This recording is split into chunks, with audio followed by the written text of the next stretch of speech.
Fratelli d'Italia critica la nuova struttura d'accoglienza per migranti a Porto Empedocle. Le scelte sulla politica migratoria danneggiano il settore turistico. Oggi sciopero generale dei sindacati, chiedono che il governo Draghi riduca le spese militari ed aumenti gli stipendi.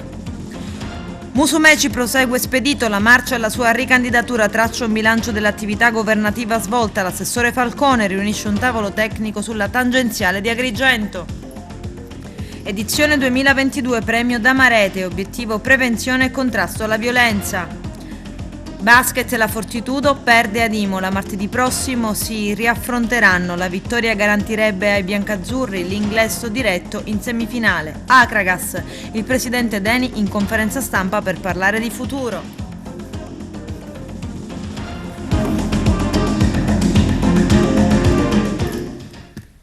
Bentrovati gentili telespettatori al nostro appuntamento con l'informazione. Nuova tensostruttura a Porto Empedocle, punto temporaneo di soccorso per i migranti. A pochi giorni dalla sua inaugurazione Fratelli d'Italia annuncia azioni di protesta. Il partito della Meloni punta il dito contro le politiche migratorie che, a loro dire, danneggerebbero l'intero settore turistico. Il nostro direttore Arturo Cantella. In una nota congiunta del commissario provinciale dei Fratelli d'Italia, Calogero Pisano, e del responsabile provinciale del Dipartimento Sicurezza, Legalità e Immigrazione, Giancarlo Granata, arriva un forte no sulla tensostruttura per migranti installata a Porto Empedocle. Fratelli d'Italia è contro la tensostruttura per migranti. Non siamo il campo di profughi d'Italia, affermano i due leader del partito della Meloni. Continuano incessanti gli sbarchi di migranti a Lampedusa, gli arrivi sono così numerosi che si prevede che nel 2022 giungeranno sulle nostre coste un numero di extracomunitari superiore ai 60.000 arrivati lo scorso anno in Italia. Ad affermarlo sono sia il commissario provinciale Calogero Pisano che il responsabile del Dipartimento Immigrazione Giancarlo Granata, che affermano come qualche giorno addietro è stata attivata nella zona portuale di Porto Empedocle una nuova tensostruttura che sarà utilizzata per le operazioni di transito e l'identificazione dei migranti, un'installazione provvisoria nelle more che ne venga costruita una più grande e permanente nella zona del caos, ovvero in un'area non lontana dalla casa natia di Luigi Pirandello, in estate da tanti agrigentini che probabilmente la frequentano e saranno costretti ad andare al mare altrove. Ancora una volta, affermano i leader di Fratelli d'Italia, il governo italiano, così determinato a imporre misure restrittive nei confronti degli italiani durante la pandemia, mostra la propria debolezza e la propria incapacità nella gestione del flusso migratorio a scapito di un territorio, quello agrigentino, che dopo anni di crisi economica conseguente alla pandemia Covid-19, anziché vedere arrivare turisti e navi da crociera, vede arrivare, grazie alle politiche migratorie di questa maggioranza di governo, migliaia di nuovi clandestini illegali. Fratelli d'Italia nei prossimi giorni, concludono Calogero Pisano e Giancarlo Granata, adotteranno le opportune forme di protesta contro la furia immigrazionista di un governo che continua a considerare la provincia di Agrigento il campo profughi d'Europa. Meno armi, più salari. Oggi in tutta Italia sciopero generale dei sindacati contro il governo. Affermano: non capiamo perché il governo Draghi trova soldi per le spese militari ma non per gli stipendi dei lavoratori che soffrono di tutte le ricadute economiche della guerra. C'è il servizio. Le questioni di Messina come entrano in questo sciopero generale? Messina ha un tessuto sociale ancora più in crisi rispetto al resto del paese. L'altra sera siamo stati in manifestazione per gli ASU, abbiamo decine, centinaia di lavoratori ASU, ma è uno dei tanti esempi che da più di 20 anni sono trattati senza retribuzione e con un obolo da 607 euro al mese. In tutta questa situazione non c'è un euro mai per questi lavoratori. Non c'è un euro per la disoccupazione, non c'è un euro per il precariato, però si sceglie di spendere altri 15 miliardi di euro fino ad arrivare fino a quasi 40 miliardi per riarmarci. Questo è uno sciopero che interessa e intacca le condizioni di cittadini disoccupati e lavoratori. L'inflazione chi la paga? Il PIL che scende. Cosa vuol dire se non posti di lavoro in meno e precarietà in meno? Questi sono i temi. Qua stiamo non solo sulla soglia di una terza guerra, del pericolo di una terza guerra mondiale e di un'arma atomica che ormai è diffusissima in tutto il mondo e con la quale non possiamo più scherzare, ma qua ci sono i problemi di tutti i giorni dei lavoratori. Si continua a tagliare sui lavoratori per i quali non c'è mai un euro e un diritto, e invece ci si offende se non si aumenta il budget per le spese militari, per la follia della guerra e del riarmo di altri 15 miliardi. Voglio ricordare una frase importante dell'unico presidente degno della Repubblica, il partigiano Sandro Pertini: svuotiamo gli arsenali, riempiamo i granai. La logica è la stessa. Questo slogan ottocentesco del movimento operaio e socialista ha sempre detto che la classe operaia, i lavoratori, sono per la pace, vogliono spendere i soldi non per armarsi, per mandare armi eccetera, ma per la sanità, la scuola, il lavoro e i salari. Questo è il significato fortissimo della manifestazione di oggi in tutta Italia, e siamo in estrema sintonia con quei sondaggi che dicono che la maggioranza del popolo italiano è contraria alla guerra, a tutte le guerre, e contraria all'invio delle armi. Questi sono i problemi non risolti, sono la disoccupazione, la precarietà, e i soldi vengono spesi per quello, non vengono spesi per risolvere i problemi dei lavoratori. Questa è la cosa grave, questo è il significato della nostra battaglia e del nostro sciopero. Il presidente della regione, Nello Musumeci, prosegue spedita la sua marcia verso la riconquista di Palazzo d'Orleans. Sul sito della regione ha pubblicato un documento consuntivo del suo governo nel corso della legislatura. Si tratta di un testo di circa 100 pagine che riassume in estrema sintesi alcuni risultati raggiunti dalla giunta regionale. Vediamo. Consuntivi dei primi 4 anni del governo Musumeci, pubblicato sul sito della regione siciliana. Si tratta di un documento di circa 100 pagine che riassume in estrema sintesi alcuni dei risultati raggiunti dal governo regionale a guida di Musumeci fino al dicembre del 2021. Tra questi, per citare qualche esempio, l'avvio di 2 ZES in Sicilia orientale e occidentale, lo sblocco dei concorsi regionali dopo 30 anni, le oltre 900 milioni spese per i diversamente abili, il finanziamento di opere contro il dissesto idrogeologico per 567 milioni di euro, il risanamento dei conti regionali, l'assunzione di oltre 9.000 professionisti della sanità nel biennio 2018-2020, la istituzione di 10 parchi archeologici e di nuovi musei, la nuova legge sull'urbanistica, la procedura per realizzare 2 termovalorizzatori per i rifiuti e inoltre centinaia di milioni spesi per l'edilizia scolastica, sanitaria e per le infrastrutture stradali, portuali e digitali. Nell'opuscolo anche i dati sul campo dell'agricoltura, delle attività produttive e dei fondi europei. In questi 4 anni, per il presidente della regione Musumeci, afferma che abbiamo lavorato con grande impegno, investendo miliardi affinché la Sicilia potesse tornare alla normalità. Abbiamo portato avanti la rivoluzione della normalità e lo abbiamo fatto con il governo e con le forze politiche della maggioranza e con il Parlamento siciliano. Ci siamo riusciti, continua Musumeci?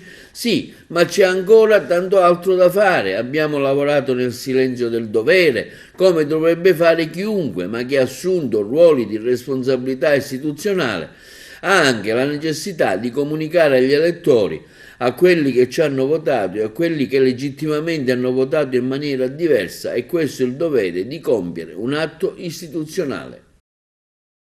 Dibattito pubblico sulla tangenziale di Agrigento martedì prossimo 24 maggio alle 9:30 al Dioscuri by Palace di San Leone. Attorno al tavolo tecnico saranno presenti l'assessore regionale Marco Falcone, il dirigente del Dipartimento Infrastrutture Fulvio Bellome, il responsabile coordinamento progettazione Antonio Scalamandré e l'ANAS. Il nostro direttore Arturo Cantella. Buone notizie arrivano per Agrigento sul tavolo tecnico per la creazione di una nuova tangenziale. L'assessore Falcone indica come la regione sta lavorando per chiudere l'anello autostradale in Sicilia. Una riunione propedeutica all'avvio del dibattito pubblico sul progetto della nuova tangenziale di Agrigento presso la sede dell'assessorato regionale alle infrastrutture si è svolto qualche giorno fa a Palermo, alla presenza dell'assessore regionale Falcone, del dirigente del Dipartimento delle Infrastrutture Bellomo, del responsabile del coordinamento progettazione Scalamandré, dei tecnici dell'ANAS che curano la fase del confronto aperto sull'opera, ovvero le iniziative di informazione e riflessione pubblica previste dal decreto ministeriale 76/2018 a cui sottoporre le opere infrastrutturali più strategiche. Il dibattito si aprirà il prossimo 24 maggio con un convegno dell'ANAS che si svolgerà a San Leone. La nuova tangenziale di Agrigento, afferma l'assessore Falcone, è il primo tassello del più ampio e atteso ammodernamento dell'itinerario stradale Gela-Castelvetrano. La regione è pronta a fare la propria parte, sia dal punto di vista finanziario che da quello tecnico-progettuale, per consegnare all'agrigentino una svolta infrastrutturale che avrà benefici per tutta l'isola. Il completamento dell'anello autostradale della Sicilia, della tangenziale per Agrigento, aggiunge Falcone, si discute da anni come soluzione al traffico congestionato lungo la strada statale 115 sud-occidentale Sicola. L'assessore continua dicendo: l'opera sarà una variante che si snoderà sui territori di Agrigento, Porto Empedocle, Realmonte, Siculiana fino a Monteallegro, che meglio smisserà i traffici che convergono sul nodo stradale del capoluogo agrigentino. Sul tavolo, continua l'assessore alle infrastrutture, abbiamo 3 differenti opzioni per il tracciato. La più convincente sembra essere quella da 1,7 miliardi di euro che in parte riprende e migliora l'attuale strada statale 115 per poi bypassarlo a nord della città.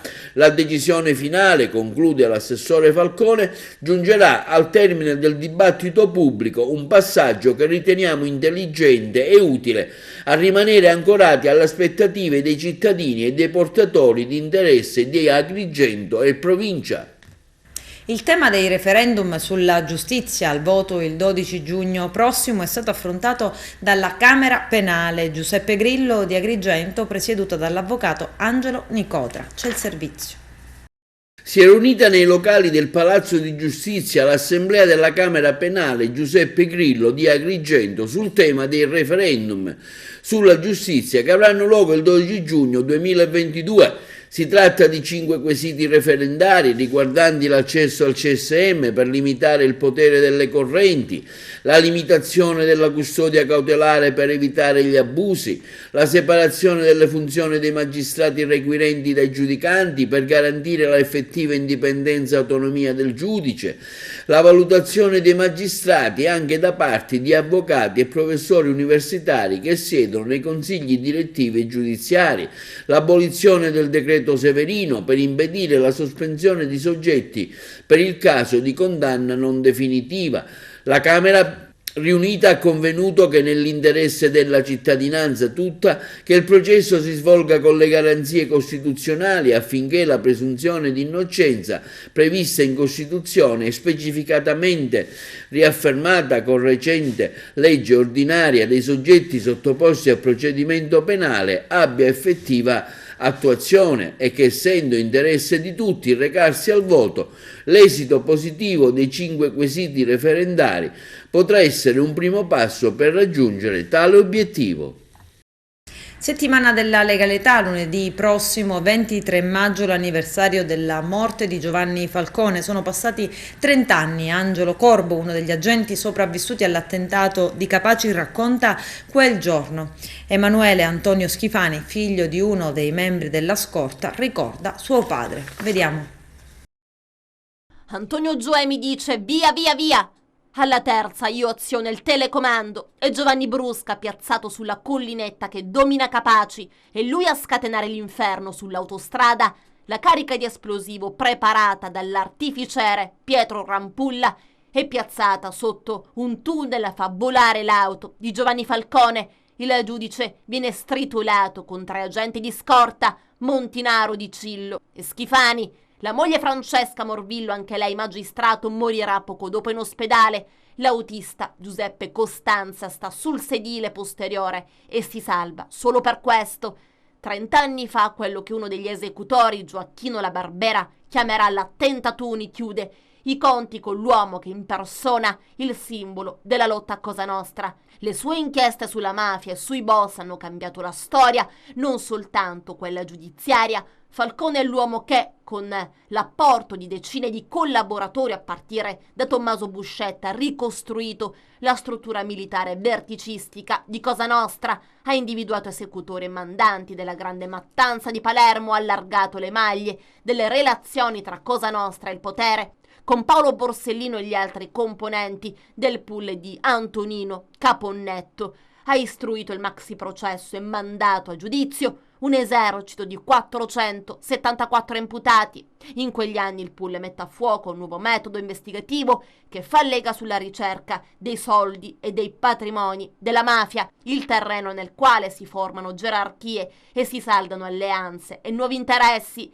Il potere di Cosa Nostra si insinua nel tessuto produttivo e si fa strada un attacco allo Stato che spesso assume una dimensione terroristica. Bisogna fare la guerra per fare poi la pace, la strategia di Totorina, che delinea i presupposti di una trattativa destinata a sancire un principio di impunità. La mafia così uccide magistrati, giornalisti, investigatori, il presidente della regione Pierassanti Mattarella, il prefetto Carlo Alberto Dalla Chiesa, il segretario regionale del Partito Comunista Italiano Pio La Torre, promotore della legge che solo dopo la sua morte verrà approvata, codificherà il reato di associazione mafiosa e introdurrà il sequestro e la confisca dei beni. Il maxi processo è la risposta più forte e più emblematica che lo Stato possa mettere in campo. L'impianto accusatorio irrobustito dalle rivelazioni di Buscetta e di una folla di collaboratori regge fino in Cassazione la sentenza che decreta la sconfitta della linea sanguinaria e spietata dei vertici di Cosa Nostra, apre la strada alla stagione stragista. Il primo segnale terrificante è l'assassinio dell'onorevole Salvo Lima, il proconsole andreottiano in Sicilia, l'uomo che secondo la magistratura era uno dei referenti politici della mafia. Viene eliminato perché non sarebbe stato in grado di condizionare l'esito del maxi processo. Con la sua morte viene anche messa fuori gioco la candidatura di Giulio Andreotti a capo dello Stato. Quando viene ideato e organizzato l'attentato dell'autostrada Falcone, è direttore degli affari penali del Ministero della Giustizia, un posto chiave dal quale vengono promosse le linee dei più importanti provvedimenti antimafia. Falcone è anche l'ideatore della DNA, la procura antimafia, nella quale non arriverà mai prima che il CSM gli preferisca l'anziano Antonino Meli a capo dell'ufficio istruzione. Falcone viene infangato dalle lettere del Corvo, che lo accusa di aver progettato le sanguinose vendette di Totuccio Contorno, e nel giugno del 1989 sfugge ad un attentato dai contorni ancora oscuri. Una potente carica di esplosivo viene piazzata e per fortuna scoperta sulla scogliera della villa della Daura, dove trascorre l'estate. Erano menti raffinatissime, così le chiamerà quelle che avevano preparato il botto. In giro si dice che sia stato proprio lui a organizzare una messa in scena funzionale alla sua carriera. Maldicenze e ostilità prendono corpo nel Palazzo dei Veleni e lo accompagneranno durante l'esperienza in procura. La divide con l'amico fraterno Paolo Borsellino. Ora però viene il peggio, dice, dopo la sentenza della Cassazione sul maxi processo. Ed è un facile profeta. 57 giorni dopo la morte di Falcone toccherà infatti proprio a Paolo Borsellino. Il copione era già noto e si è infatti ripetuto. Chi era Vito Schifani? Un lungo silenzio, un sospiro. Vito Schifani poteva essere tante cose. Poteva essere mio padre, poteva essere un marito, mentre l'unica cosa certa è che era un poliziotto ed è morto a Capaci il 23 maggio del 1992 alle 17:58. Emanuele Antonio Schifani aveva 4 mesi quando suo padre fu ammazzato da quella montagna di Tritolo assieme alla giudice Giovanni Falcone, sua moglie Francesca Morvillo e altri 2 membri della scorta, Rocco Di Cillo e Antonio Montinaro. Oggi sono passati 30 anni da quando la mafia dichiarò guerra allo Stato. Schifani ha 30 anni ed è un capitano della Guardia di Finanza che assai orgoglioso comanda una compagnia di 170 uomini alla scuola ispettori e sovraintendenti dell'Aquila, dove si stanno formando 3.000 divise delle Fiamme Gialle. Non c'è mai stato un giorno preciso in cui mi sono seduto e mia madre mi ha raccontato la nostra storia. C'è stato però un episodio quando ero a Palermo che mi ha fatto scontrare con la verità. Avevo 3 anni e alla mia festa di compleanno un bambino mi disse: «Tanto tu il papà non ce l'hai». Andai a piangere da mia mamma e lì ci fu la prima spiegazione. La tragica morte di mio padre è stata una consapevolezza maturata con la crescita. C'è voluto molto tempo per capire qual era la mia storia. Avevo 3 anni, mia madre Rosaria all'epoca dell'attentato aveva solo 22 anni e si trova da sola, cerca una spiegazione che non riesce però a trovare e probabilmente nella ricerca di questa spiegazione incontra quello che poi è stato mio padre, lo conosce a Palermo. È stato, secondo me, un segno del destino perché indossava una uniforme seppure diversa. Lavorava al GICO, il reparto della Guardia di Finanza che fu costituito per reprimere il fenomeno mafioso. Non gli ho mai chiesto come si sono conosciuti, ma è stato sicuramente un evento che ha cambiato il corso della vita mia e di mia madre. Nel 95 ci siamo trasferiti a Firenze, lì è appunto ripartita la vita, poi ci siamo trasferiti in Liguria, lì sono cresciuto. Ho fatto il liceo e realizzato il mio sogno, entrare nella Guardia di Finanza, un obiettivo raggiunto anche grazie all'influenza positiva di avere un'altra divisa in casa. Il merito è di mia madre, dei valori che mi sono stati insegnati da Gianluigi, mio padre. Io oggi di sicuro non provo odio. Quello che ho provato in passato e che adesso si è acquietato è un sentimento di rabbia. Ho sempre pensato che l'odio sia una pulsione inutile perché ti rende ottuso, non ti permette di ragionare. La rabbia è comunque un sentimento che ti dà anche la forza di andare avanti. La rabbia, se estrema, non ti permette di ragionare, ma se correttamente incanalata ti dà l'energia anche per cambiare e fare qualcosa di utile, anche nel piccolo. Alla Camera Ardente a Palermo il presidente del Senato, Spadolini, si avvicinò a sua madre e lei disse: «Presidente, io voglio sentire una sola parola. Lo vendicheremo». «Se non può dirmela, presidente, non voglio sentire nulla, neanche una parola». Io le immagini, continua ancora il giovane, dell'esplosione a Capaci le guardo. Quando capita, di certo non le vado a cercare, così come guardo e ascolto le parole di mia madre dal pulpito ai funerali. Rosaria Costa, vedova dell'agente Vito Schifani mio, battezzata nel nome del Padre, del Figlio e dello Spirito Santo, a nome di tutti coloro che hanno dato la vita per lo Stato.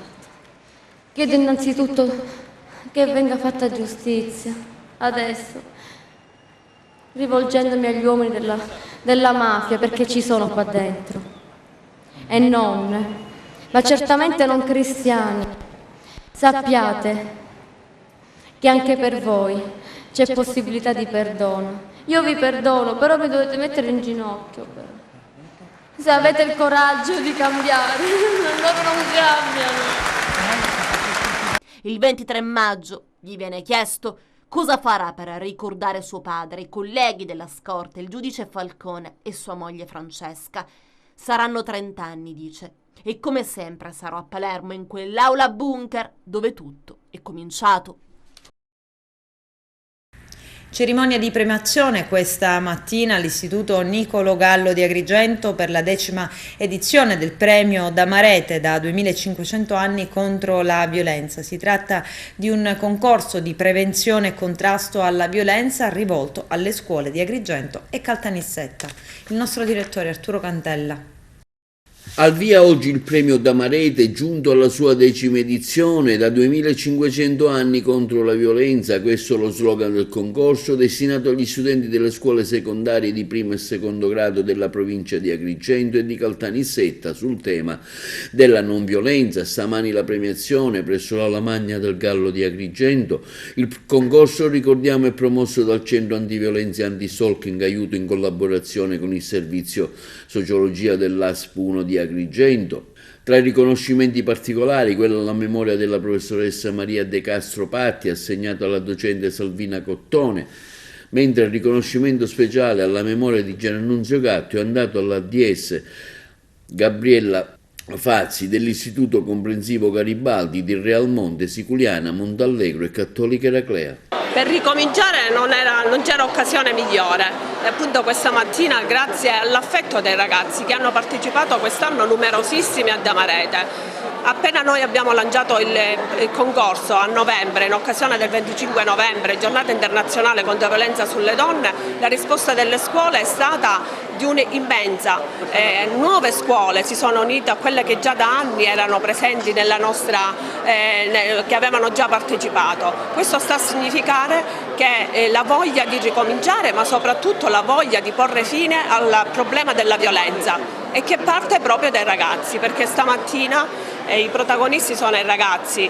Nessuno di noi ha fatto niente se non quello di accompagnarli ad esprimere quello che è il loro messaggio contro la violenza, e stamattina ci siamo riusciti. Ecco, un breve dato sintetico, quanti sono le scuole che hanno partecipato grosso modo e i premiati? Hanno partecipato 32 scuole di tutta la provincia di Agrigento e Caltanissetta, più di 300 i ragazzi che hanno fatto dei lavori, hanno fatto delle canzoni, hanno delle tele, hanno creato, abbiamo lasciato appunto libera la creatività di ognuno di loro, perché solo nella libertà possiamo esprimere il meglio di noi stessi. Siamo arrivati alla 10ª edizione dopo la pausa della pandemia, dovuta alla pandemia. Noi diamo dei riconoscimenti ai ragazzi, ma principalmente anche due riconoscimenti importanti, che uno mi coglie dal punto di vista affettivo perché ricorda mia mamma, e lo diamo alla professoressa Cottone della scuola di Realmonte, e quello per dirigente che ricorda il dottore Gatto lo diamo alla preside della stessa scuola, la professoressa Fazzi. Quindi non solo premi ai ragazzi, ma anche a chi coordina le scuole e chi lavora con le scuole ogni giorno. Ecco, è un impegno importante il vostro, in particolare anche dopo questa pandemia, insomma un impegno che dura tutto l'anno. Sì, noi siamo partiti nel 2003, non ci siamo mai fermati neanche un giorno, neanche durante la pandemia, e quindi riprendere oggi di presenza è una cosa che ci gratifica. Tra l'altro noi questo concorso lo facciamo sia per Caltanissetta che per Agrigento, e riceviamo sempre ogni anno tantissimi elaborati, quindi diamo riconoscimento a chi lavora tutto l'anno. Per me è un onore grandissimo, innanzitutto perché il premio è intitolato a una grandissima persona, una persona di grande valore come il dottore Gatto.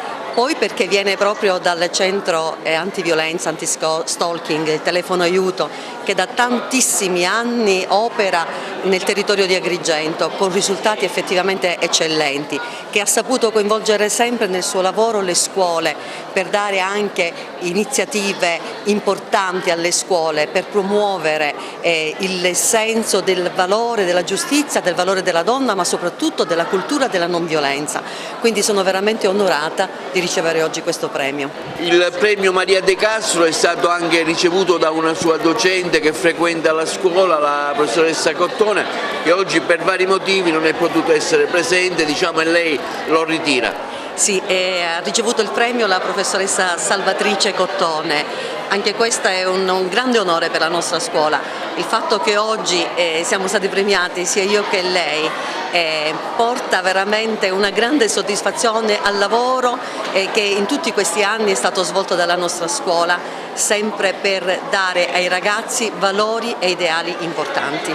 Ad allietare, diciamo, la manifestazione Damarete e anche il liceo classico Empedocle, che con i ragazzi e la musica, insomma, ci faranno vivere anche un momento positivo, appunto, con la musica. La cosa bella è che insieme al collega abbiamo collaborato durante ambedue gli anni sia in lockdown che in presenza, e quindi abbiamo la bellezza di vedere le classi unite. Presenteremo 2 brani, uno sacro di Lorenzo Perosi, che ci dà la contezza del mottetto e della grandiosità della sacralità, e l'altro brano che dirigerà il professore Alaimo Lulilulla. Prego maestro. Sì, un brano che riprende il Vangelo secondo Matteo, per cui si parla della strage degli innocenti, e quale migliore occasione per poterlo presentare in questa splendida platea. È un momento importante, tu sei ucraina che consegnerai un riconoscimento, ecco, come vivi questo momento qui in Italia e pensando anche ai tuoi connazionali? Ovviamente io non sono lì sul posto, però è un periodo per tutti difficile, anche perché cerco di chiamare ogni giorno i miei parenti, la mia famiglia che è rimasta lì, e chiedere come stanno, quindi sappiamo, lo vedete dalla TV quello che sta succedendo, ed è proprio così, stare lì non posso immaginare, ogni giorno nascondersi diverse volte anche durante le notti nei bunker o stare nei bunker, è un periodo abbastanza... Però è bello questo senso anche di accoglienza da parte della Sicilia, un po' di quello che sta succedendo, la nostra provincia ha accolto tanti tuoi connazionali. Assolutamente sì, questo impegno di solidarietà e anche di umanità, diciamo, veramente è bellissimo. Il Niccolò Gallo sempre pronto a ospitare iniziative di questo tipo come il premio Damarete e non solo. Sì, stamattina il nostro auditorium accoglie tutti gli studenti e l'organizzazione del premio Damarete. È da 10 anni che la scuola, tranne il periodo della pandemia, accoglie gli studenti per un progetto che è ambizioso. Si parla di non violenza, quindi ha un giusto nome, Damarete, e stamattina ci sono le esibizioni dei nostri ragazzi della provincia di Agrigento.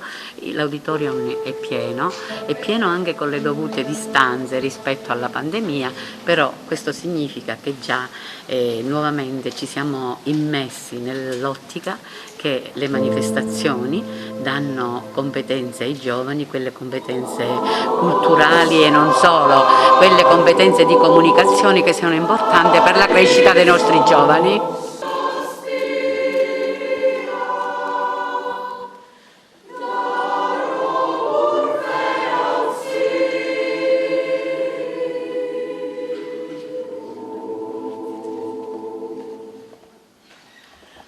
Adesso c'è la pubblicità, a tra poco, vi aspetto. Concerto della Luce domenica prossima, domani 22 maggio alle 19:30 in parrocchia. Ad eseguirlo l'orchestra filarmonica Demetra con il coro polifonico Free Melody. Appuntamento a San Gregorio. C'è il servizio. Domenica 22 maggio alle ore 19:30 ad Agrigento presso la chiesa di San Gregorio a San Leone si svolgerà il concerto della Luce, eseguito dall'orchestra filarmonica Demetra con il coro polifonico Free Melody diretti dal maestro Antonio Cosumano. Il concerto rientra nell'attività concertistica 2022 che l'Accademia Free Melody ha in programma e che riparte dopo la lunga sosta iniziata nel marzo del 2020 a causa della pandemia Covid-19, dopo gli strepitosi successi dei concerti di Capodanno e del Gran Gala d'Opera eseguiti all'interno del Teatro Pirandello. Il programma del concerto della Luce prevede tra l'altro l'esecuzione di brani di Mascagni, Mozart, Bach, Vivaldi, Smallwood, Handel e altri ancora. Ricordiamo, domenica 22 alla chiesa San Gregorio di San Leone alle ore 19:30. Sant'Agata ritorna ad incontrare i suoi catanesi. Vediamo. Certo, perché dobbiamo permettere soprattutto a loro di poter esprimere la loro fede e poter avvicinarsi al busto reliquiario. Per questo ringrazio in modo particolare il Comitato, la Presidente, la Dottoressa Gennarino, che ha pensato a questo passaggio fra l'ingresso e le navate della nostra cattedrale, nella quale ci saranno delle persone disposte ad accompagnare questi nostri fratelli.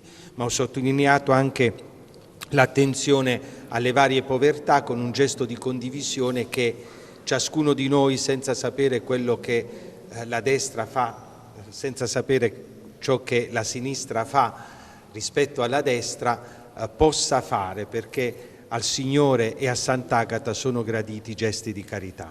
La mia sensazione è quella di chi con molto rispetto e con anche molta devozione si avvicina per la prima volta al busto reliquiario e sa che lì ci sono i resti della nostra santa da venerare e attorno ad essa c'è la religiosità e la fede del popolo catanese, nel quale mi sentirò pienamente inserito per la prima volta. Ho esordito parlando intanto di Agata e di Sant'Agata, della festa come della prima al mondo. Prima al mondo, assolutamente. Abbiamo sempre detto che era la terza. Sì. Spieghi un po'. Allora, Sant'Agata intanto contiene un busto reliquiario. Nella testa di Sant'Agata c'è proprio il suo teschio, quindi Sant'Agata è viva, è dentro.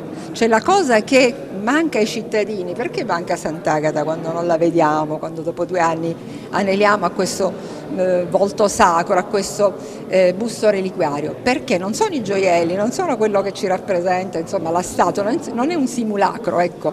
Sant'Agata è dentro quello spazio, quello scrigno, quella testa. La testa molti anni fa è stata anche analizzata dal professore Nicoletti e hanno aperto questo teschio ed è uscito un profumo meraviglioso, cioè ci sono delle testimonianze bellissime su questo. Quindi dico, la prima festa al mondo, perché le altre 2, quelle di Siviglia e quelle di Cuzco, sono legate al Cristo, mentre Sant'Agata è la prima santa. Cioè la prima santa, non ci sono altri santi, neanche San Gennaro, che pare che è un santo ovviamente importantissimo, però Sant'Agata è assolutamente la prima. Non solo, ma anche perché arrivano 1,5 milioni di persone al momento. Io con la settimana agatina credo che ne arriveranno molte di più, in quanto stiamo lavorando con il turismo, con l'Enit, e quindi internazionalizzeremo la festa. Quindi la festa di Sant'Agata sarà una festa internazionale dove arriveranno da tanti paesi e dove ci sarà questo brand Agata. Mi piace chiamarlo così perché Agata porta bene a Catania, Agata porta bene, porta ricchezza, porta le attività produttive, tanto lavoro, e lo sappiamo perché quando c'è Sant'Agata in giro lavoriamo tutti. La giornata, per la giornata? La giornata del 17 di sabato, sabato noi abbiamo i volontari, dobbiamo stare attenti, dobbiamo coordinare i volontari della Croce Rossa, i Carabinieri, grazie al generale Mastroianni che è membro del comitato dei festeggiamenti agatini, sarà lui a coordinare l'ANC.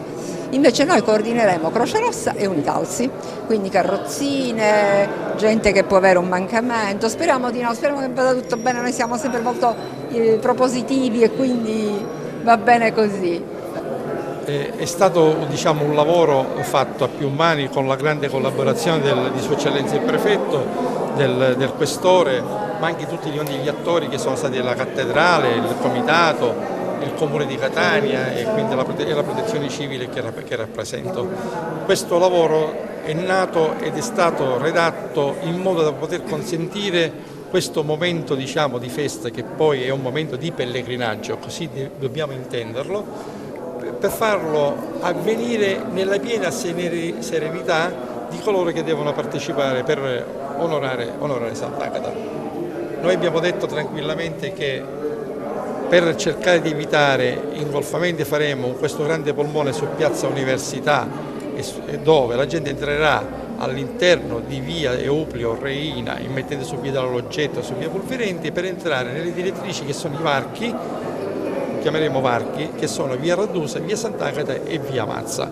Da qui le persone entreranno in cattedrale da una sola entrata e dall'altra parte del cancello sarà consentita solamente l'uscita, con tanto che dovranno defluire verso via Vittorio Emanuele lato ovest e quindi da lì poi raggiungere l'uscita della zona della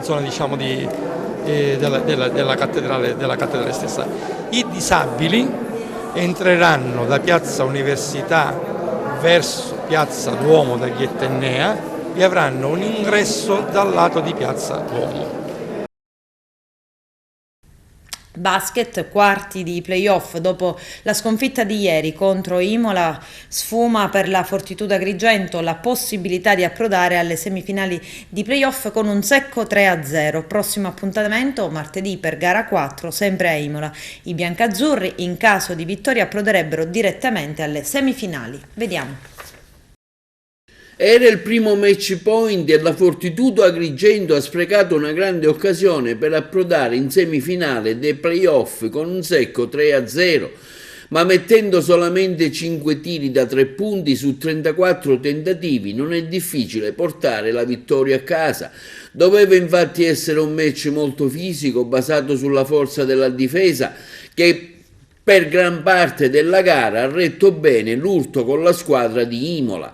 In attacco però è mancato qualcosa e nel quarto parziale l'Imola vince 16-8, strappando la vittoria alla squadra del coach Catalani, che nel 2022 aveva perso solamente contro il Ragusa e contro il Roseto in Coppa Italia. Tra 48 ore arriverà gara 4 e sarà uno scontro totale. Imola vorrà certamente riaprire la serie ed Agrigento chiuderla definitivamente ed evitare gara 5 sin dai quarti di finale. Top scorer del match per la Fortitudo è stato Nino Morici con 14 punti, seguito da Chiarassella e Ambrosin con 11 punti. Assente Peterson tornerà disponibile per gara 4 domenica.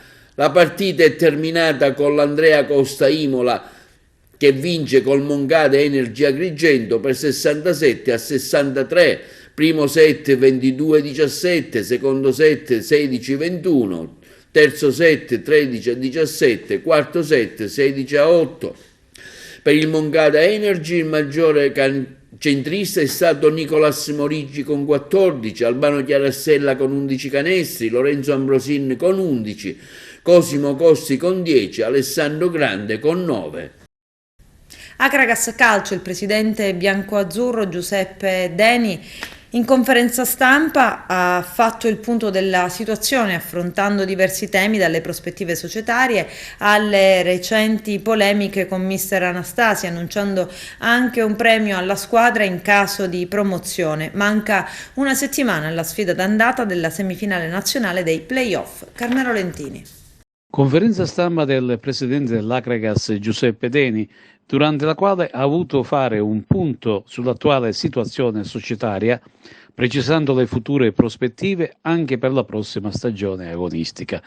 Seguiamolo in questa intervista realizzata proprio a fine conferenza. Si è parlato molto di quello che potrebbe essere l'immediato futuro dell'Akragas, addirittura si è accennato pure al fatto che si stanno buttando le basi anche per il nuovo anno. Allora, in maniera più dettagliata, vediamo un po' di spiegare che cosa succederà nei prossimi mesi per l'Akragas. Diciamo che noi siamo, come si suol dire, in vigile attesa, perché dovremmo capire se l'anno prossimo faremo un campionato di eccellenza o faremo un campionato di Serie D. Una cosa la posso affermare, che noi siamo preparati che se facessimo il campionato di serie di eccellenza faremmo una squadra a vincere fortemente motivata. Se faremo un campionato di Serie D faremmo una squadra che dovrà recitare un ruolo importante, ma non una squadra a vincere, perché abbiamo delle criticità che riguardano lo stadio del Seneto, per cui prima di sognare dobbiamo mettere le cose per il verso giusto, cioè se non abbiamo l'illuminazione non potremmo fare, oltre la Serie D, non potremmo fare altri campionati, per cui io ritengo che l'amministrazione sarà sensibile a questo nostro grido di dolore e noi come società ci siamo pronti a fare un progetto di C, siamo pronti a investire, però poi ci sono delle cose che non competono a noi come società. Noi come società ci siamo e ci saremo. Ci sarà un premio promozione per la squadra? Certamente, ci sarà un premio discretamente importante in caso di raggiungimento dell'obiettivo della Serie D. Per quanto riguarda invece il tecnico, ecco, si è parlato anche della riconferma di Nicolò Terranova. I matrimoni si fanno in due, noi ci vogliamo sposare calcisticamente parlando con Terranova perché riteniamo che sia uno dei migliori tecnici che c'è in giro. Abbiamo avuto modo di vedere come lavora, come si muove, come tiene il gruppo, come tiene l'armonia e siamo non soddisfatti di più, cioè un tecnico di grande spessore. Ecco. C'è stata una mezza battuta che si è parlata della ex presidente dell'Acragas, Sonia Giordano, che praticamente è sparita dalla scena, così ha detto qualcuno, ma in effetti non è così. Ma no, io dico che la Giordano ha avuto il merito. Se oggi noi siamo qua a parlare, a divertirci calcisticamente, lo dobbiamo pure alla signora Giordano, perché l'anno scorso ha permesso di fare un campionato finanziato tutto da lei. Cioè, oggi noi siamo qua e dobbiamo anche dire grazie alla Giordano, per cui dobbiamo dare a Cesare quel che è di Cesare, non possiamo buttare il bambino con l'acqua sporca. La Giordano gli dobbiamo essere tutti grati. Ci sarà spazio per lei anche per il futuro? Almeno così mi è sentito di capire. Come ho detto per l'allenatore, dico per la Giordano, i matrimoni si fanno in due. Noi siamo un cantiere aperto anche dal punto di vista societario, anzi oggi abbiamo parlato di allargare la base societaria, cioè il nostro gruppo di maggioranza ha intenzione di mettere delle quote sul mercato. Se la Giordano ne fosse interessata noi ne siamo felici. Con questo è tutto, termina qui l'edizione del telegiornale, grazie per la gentile attenzione e per essere stati con noi. Buon weekend, a presto.